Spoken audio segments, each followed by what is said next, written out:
Well, we've heard from the politicians, haven't we? No deal is better than a bad deal, or no deal is what we need, or in fact, no deal is a disaster. Many interpretations. But what are we talking about when we talk about a no-deal Brexit? Well, in its simplest terms, it's that there is no agreed destination when the UK departs the EU. No transition period, no agreed terms for that divorce after the UK has been an integral part of the EU for decades. The result? An immediate shock. Interpret that as you will, but there would be a shock to both sides, going from such a close partnership to all of a sudden dropping out of that, as it would be overnight in the presence of a no deal. Now, what would that mean for the vast number of Europeans, all of us as citizens, of course, and indeed for the countries as well? Let's go into some of the key points. First of all, money. There would be an immediate budgetary black hole that would pop up in the EU budget. Unclear if the UK would keep on paying its promised budget contributions.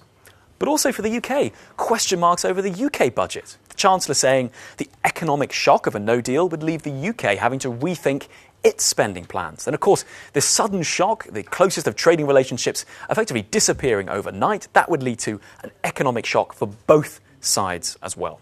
Let's move away from money onto the human side. And we are talking millions of people who've made their lives from the European Union in the UK or from the UK in the European Union. Now, at the moment, people are able to do this, but overnight their status would change.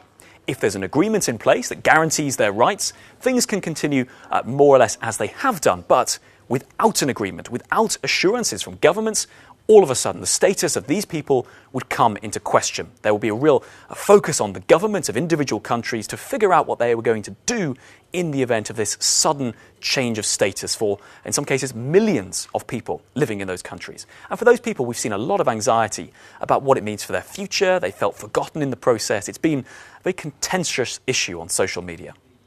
Then, of course, another contentious issue. We're talking, of course, about Ireland, which has a border with the United Kingdom. At the moment, both are members of the European Union. There is no hard border between the Republic of Ireland and Northern Ireland, which is part of the United Kingdom. Now, that has been central to the peace process in Northern Ireland. In the event of a no-deal Brexit, no agreement about the future, talk that a hard border could return, or at least fear it could come back, and what that would mean for the peace process. Those fears would resurface, that's for sure.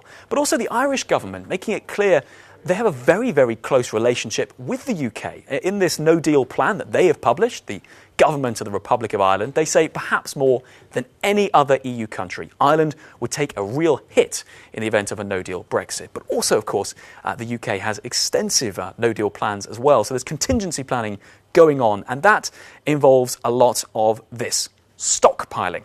We've certainly seen it from the UK government in terms of their plans, stockpiling of medicine, foods. We've heard industry stockpiling parts in the event that open trading relations suddenly cease overnight and everybody is left wondering what comes next. But certainly one thing we are all asking is what all this would mean in the real world. Politicians arguing about the benefits, the pros and the cons, but really, it depends who you ask about what analysis they will give you. But you can see it would certainly provide a shock to both sides if a no-deal Brexit came to pass.